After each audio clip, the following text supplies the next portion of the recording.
Жаз, Алматы, ауа тымырсық. Ләйлә жатақханадан анасының үйіне көшіп келді. Бір жыл бойы көрмеген тар бөлме сол қалпы. Тек иісі ғана өзгерген, еркектің иісі.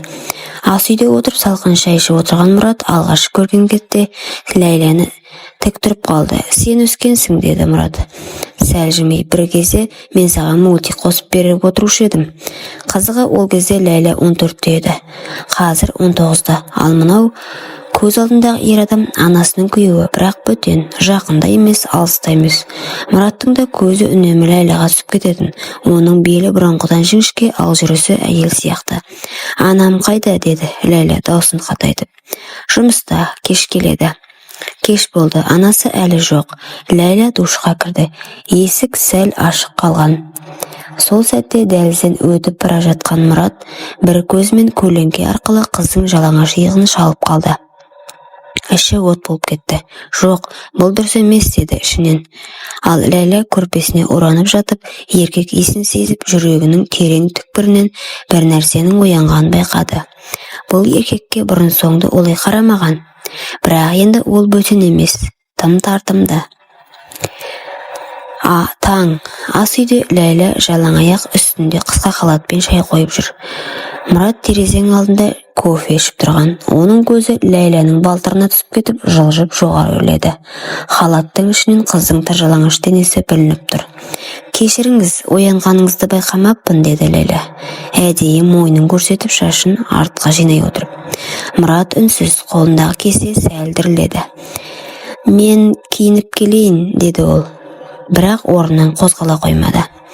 Ләйлә арт жағымен оған арқасын беріп ыдыс-аяқ жуып жатты. Мұраттың көзі қыздың жамбасының астына түскен халаттың жиегіне қадалды. Тым қысқа. Тап сол сәтте Ләйлә білмегендей артына бұрылды. Көздері түйісті. Жақсы ұйықтадыңыз ба, деді ол жай ғана. Бірақ үні еліктіргіш еді. Мен бе? Бүгін бір түрлісің. Мүмкін мен бұрынғы қыз емес шығармын. Екеуінің арасында үнсіздік орнады. Тек шәйнектің ысқырығы ғана тыныштықты бұзды. Бірақ ол дыбыс іштеріндегі жалындап тұрған тыйымсыз сезімді тоқтата алмады. Мұрат есін жиғандай басын шайқап ас үйден шықты. Ләйлә күлімсіреді. Кешке қарай аспанды бұлт торлады. Найзағай ойнап жаңбыр шелектеп құйды. Анасы қонаққа кеткен еді. Сол қонақтан келмейтінін хабарлады. Түнде қаламын, қонып қаламын, деді құрғақ үнмен. Сол сәтте жарық сөніп қалды. Ләйлә телефон шамын жағып бөлмеден шықты. Мұрат, жарық жоқ, деді ол, даусын сәл қорқыныштетіп шығаруға тырысып. Білемін, деді Мұрат, қасықпен кофе араластырып. Шам іздеп едім, маған қорқынышты, деді Ләйлә сабырмен. Сен бала сияқтысың ба? Жоқ, сен қыз сияқтысың, деді Мұрат. Алғаш рет шекарадан аса жаздаған үнмен. Жанасу, кездейсоқ білектері бір-біріне тиді. Сол сәтте екеуі де тоқ соққандай селк етті. Қолың суық екен, деді Ләйлә. Ал сенің алақаның? Мұрат бір сәт үндемей қалды. Сосын жылы екен. Тыныштық. Найзағай жарқ етті. Шам жарығы Ләйләнің бетіне түсті. Еріндері сәл ашық, көзі терең әрі нұрлы. Оның халаты түнде одан да қысқарды. Сен ойнап жүрсің бе менімен, деді Мұрат. Даусы күңіреңденіп. Ал егер иә десем, деді де Ләйлә бір қадам жақындап. Тоқта. Бірақ ол сөзін аяқтай алмады. Өйткені Ләйлә оның қолынан ұстады. Ал Мұрат алғаш рет жігерсіздіктен қолын тартып алмады. Сол түнде алғаш рет тыныс тіршіліктен басқа бірдеңе естілді. Ыстық ауада құмарлықтың дыбысы ілініп тұрды. Жаңбыр үдей түсті. Үйде қараңғы. Тек шамның әлсіз жарығымен екі дененің жылуы ғана бар. Мұраттың жүрегі дүрсілдеп соғып тұр. Ләйләнің алақаны әлі де оның қолында. Егер тоқтамасақ, деді ол ақырын. Тоқтай алмаса ше, деді Ләйлә, еріндері жақындай түсіп. Сол сәтте еріндер түйісті. Әуелі баяу, сосын құмарлықпен. Мұрат өз-өзін жоғалтып алды. Оны тоқтатқан иелікте ұятты, тіпті ар-ұжданда емес. Жылдар бойы іште бұғып жатқан аштық. Ләйлә үнсіз еді. Ол еркектің еркін билеп жатқанын ұқты. Бұл еркек өгей әке.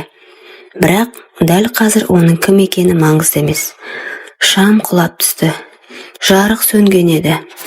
Түн ішінде тек дем мен ыңырсыған үн ғана қалды. Мұрат оның халатын шешіп тастады. Қыздың тәні дір-дір етеді, бірақ ол шегінбеді. Кереуетке дейін барған жоқ, тек диванда, құштарлықпен. Мұрат Ләйләнің бұлтиған қос анарынан құшарлана сүйіп, құшақтады. Қақиған айғырын Ләйләнің үңгіріне соққылап рахат сезімге ұласты. Бәрі аяқталған соң үнсіздік орнады. Мұрат терең дем алып жатты. Біз мұны істемеміз керек еді, деді ол. Бірақ біз істедік, деді Ләйлә, көрпесін жамылып. Енді бәрі өзгерді. Сол сәтте екеуінің өздерінің не істегенін сезінбеді. Тыйым бұзылды, артқа жол жоқ. Таң атты. Мұраттың жанын кінәлілік күйретіп жатыр. Ол ұйықтамаған. Жуынбастан жұмысқа кетіп қалды. Артында тек қырынбаған жүзі мен ішіндегі арыждан арпалысып қалды. Қалай мен бұған бардым? Ол қыз, ол әйелімнің қызы. Ал Ләйлә төсекте шалқасынан жатыр. Көзінде қуат. Енді бәрі менің қолымда. Ол мені қалайды. Ол айна алдында тұрды. Өзінің тәніне қарап кешегі іздерді есіне алды. Түндегі жігерсіздік емес, еркектің шын құмарлығы сезілді. Бірақ оның өзіне деген сенімін еселеп жіберді. Кешке Мұрат жұмыстан шаршап келді. Есіктен кіре сала көздері қайта түйісті. Кешіктіңіз ғой, деді Ләйлә сықылықтап. Мені сағындыңыз ба? Ләйлә, деді Мұрат сәл ашулы үнмен. Кеше не болғанын ұмытайық, бұл дұрыс емес. Жақсы, ұмытайық, бірақ анама айтайын ба, деді ол кенет байыппен. Мұраттың жүзі бозарып кетті. Не? Жоқ, жай қалжың ғой. Ол оның жанына келіп мойнынан иіскеп. Бірақ сен менің денемді ұмыта алмайсың. Өзім де сені түнде ойлап ұйықтай алмаймын, деп сыбырлады. Мұрат оның орнынан тұрып кетпек болды, бірақ қыз оның белінен ұстап қалды. Тағы да қаламайсың ба, деді ол еріндерін тістеп. Мұрат үндемеді. Бұл үнсіздік келісім еді. Соңғы аптада бәрі өзгерді. Мұрат бұрынғыдай емес, үнемі ойда, көңілі алаң. Ал Ләйлә керісінше жайнап жүр. Үстіндегі киім қысқара түсті. Дауыс ырғағы сызылып шықты. Тіпті анасының алдында да ашық ойнап жүр. Бір күні таңғы асты анасы күлімсіреп отырып, қызық, Мұрат, сен менің қызымды бұрынғыдан да жақсы көріп кеткейсің ғой, дейді. Мұрат қасы түсіріп алды. Қайдағы сөз, ол бала. Бала деп атауға аузың барса, деді анасы бір түрлі үнмен. Ләйлә үндемей шай ішіп отырды. Кешкісін Ләйлә мен Мұрат тағы оңаша қалды. Ол күдіктеніп жүр, деді Мұрат терезеден қарап. Сен қобалжыған сайын ол байқайды, деді Ләйлә. Ол еркектің артына келіп мойнынан құшақтады. Сен енді менікісің. Қалағанымда келесің, айтқанымды істейсің, әлде бас тартқың келе ме? Сен бұл ойыңды тым алысқа бара жатырсың, Ләйлә. Жоқ, Мұрат, ол ойын емес, бұл билік. Мен сені бақылап отырамын. Ал егер анаңа айтып қойсаң, не болады? Айтпаймын. Сен ұнайсың. Бірақ сен менімен болғың келсе, бәріне төзесің. Мұрат үнсіз қалды. Оның құшағында тұрған қыздың иісі есін алды. Ол өзін әлсіз сезінді. Бір қыздың құшағында тұрып, өз үйінде тұтқын болғанын түсінді. Сол түні есіктің арғы жағынан дыбыс шықты. Анасы ұйықтай алмай дәлізге шыққан. Қыздың бөлмесі жарық, есігі жартылай ашық еді. Ішке үңілді, ешкім көрінбейді, бірақ шам жанып тұр. Тек аяғының ізі жатын бөлмеге қарай. Мұрат, деді ол түн ортасында. Иә, деген дауыс шықты жанынан. Қыздың бөлмесінде жүрсің бе? Жоқ, жай шамын өшіріп жатыр едім. Күдік қоюлана түсті. Келесі күн анасы күтпеген жерден үйден шығып кетті. Түстен кейін келем, деді. Бірақ ол кетісімен Ләйлә ваннада тұрды. Сүлгісімен. Мұрат оны көріп артына бұрылғанда қыз жалаңаш денесімен еркектің алдында тоқтады. Енді жоқ деме, деді ол. Кеш қалдық. Ол оны құшақтады. Еріндері түйісіп ыстық бұл ваннаның ішін басып кетті. Бұрынғыдан да жабайырақ құмарлықпен.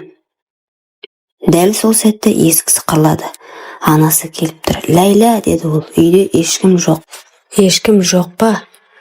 Ваннада үнсіздік. Екеуі қатып қалды. Сүлгі жерге түсіп кеткен. Ләйла Мұраттың денесіне жабысып тұр. «Мені жасыр», деді ол ақырын. Мұрат үнсіз есіктің жауып, қызды душтың артына жасырып үлгірді. Анасы кіріп келді. «Мұрат, кім бар? Мен жуынғалы жатыр едім». Анасы күдікпен қарап ваннаға бір көз тастады. Сосын, «Қызық, үйде әйел иісі тым қою», деді. Ол шығып кеткенде Ләйла сыбырлады. «Сен әлі де менікісің». Анасы ештеңе айтпады, бірақ күдігі ішін тіліп көзқарасы салқындап кетті. Бір күні үйге күтпей келді. Үнсіз жатын бөлмеге жақындап есікті ашты. Ал алдында еденде шашылған киім, кереуеттің шеті, ал үстінде Ләйла мен Мұрат. Көздері түйісті. Мұрат орнынан тұра алмай қалды. Ләйла көрпемен оранды. «Сен менің қызым емессің. Анашым, сен менің күйеуімді». Дауысы дірілдеп, көзі жасаурап, тізесі бүгіріп кетті. «Анашым, бәрі жай емес, бұл жеркеніш, екеуің де мен үшін өлдіңдер». Анасы есікті тарс жауып үйден шығып кетті. Кейін ол Ләйләні үйден қуып шықты. Қыз түк демеді, кетіп бара жатып тек артына бұрылып, «Сен де бәрін жоғалттың, мама», деді. Мұрат әйеліне қайта-қайта кешірім сұрап келіп жүрді. «Мен сені сүйем, қателік болды. Бұл кешіріммен жуылатын нәрсе емес», деді әйелі. «Сен менің ең үлкен сенімімді өлтірдің». Ол оны ешқашан кешіре алмады. Ал Ләйла жатақханада тұрып жатты. Қарапайым, тар бөлме, ешқандай ыстық құшақ, ешқандай тыйымсыз құмарлық тағылмады. Сол жерде бір күні өзіне 20 жас үлкен, ажырасқан, ақшасы бар, бірақ жалғыз еркекпен танысты. Ол оны әйел етіп алды. Бірақ бәрі жайлы емес еді. «Мен бала сүйгім келеді», деді ол. Дәрігерлер, «Кешіріңіз, бала көтере алмайсыз», деді. Ләйла үнсіз отырды. Жылдар өтті, байлық болды, жағдай болды. Бай еркек жатақханадан алып кеткенмен бақыт орнамады. Жылдар өтті, байлық болды, жағдай болды. Бірақ үйде үнсіздік. Бос терезе алдында отырып, ол әлгі жаңбырлы түнді еске түсірді. Сол құмарлық бәрінің басы еді. Өмір өкінішпен өтті. Жүрегі ешқашан аналық махаббатты сезінбеді. Жанында адам болса да ішінде бос орын қалды. Құрметті оқырман, өмірден алынған шынайы оқиғаларды тыңдағыңыз келсе, менің арнама тіркеліп, лайк, комментарий жазып қолдап кетіңіздер. Тыңдағандарыңызға мыңда бір рахмет.